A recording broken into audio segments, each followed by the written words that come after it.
In this video, we'll go over how to play the Muffin Tin game. To set this up, you'll need a muffin tin, tennis balls, and some treats. You'll put treats in the cups of the muffin tin and then fill the cups with different tennis balls, and other different dog toys work really well too. I'll ask Tuffin to wait, and then I'm going to set up my muffin tin. So I'm putting treats in just 3 of the cups, and then there's a tennis ball or another ball in the rest of the cups as well. When I'm ready, I'll set down the muffin tin and tell her, "Find it!" and then she'll start looking for the treats. I'm going to give her lots of praise and encouragement as she's searching for the treats. She's going to have to move those tennis balls out of the way to find them. When she finds all of the treats, she'll get huge praise. There are a couple of rules for the humans to play this game. The biggest thing for you to focus on as the human is modeling praise and encouragement, and that'll happen in 2 main places. The first place you'll model encouragement is when your dog is looking for the treat, and this is a great example of perseverance. So if your dog doesn't find the treat right away, that is perfectly okay, and it's a great model of perseverance. If they don't find it right away, keep trying until they do find it. The next place encouragement comes in is when your dog actually does successfully find the treats. And this is huge because the kids in the schools that we're working with don't often hear very much encouragement or praise, so sometimes they don't know how to give it either. It's a huge learning moment when kids finally find their voice and learn how to give praise and encouragement. If you're volunteering in a nursing home or a hospital, encouragement is also really huge, and the celebration. So sometimes there's not very much to celebrate if you're a patient or a resident in one of these places, but celebrating with the dog is a great way to practice that.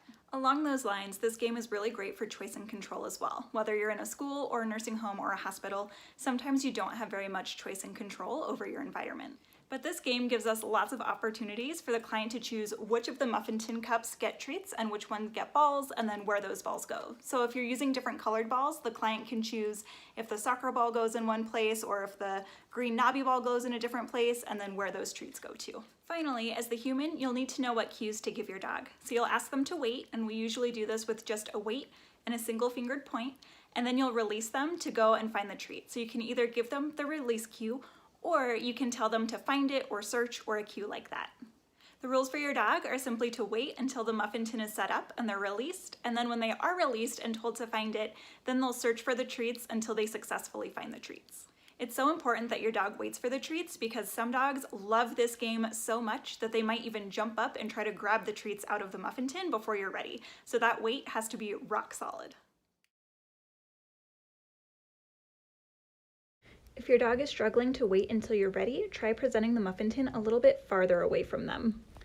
If you're getting down on the ground with your dog, you might have to give them a couple extra reminders to wait as you get down. When we're on the ground, that's usually playtime, so they might just need the extra reminder.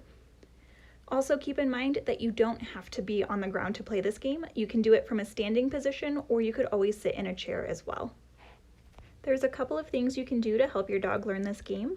One of those things is to start with a muffin tin with just treats in it and no tennis balls. This helps your dog understand that the muffin tin means that there will be treats there.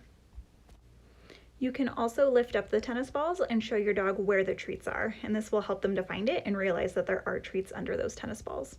Finally, you can use some really tasty, super good treats that your dog isn't used to getting. It helps if they're extra smelly, and this will help them look for something that's really worth finding. If your dog pushes the muffin tin across the floor as they search, you might have to help them out and hold that muffin tin in place while they search.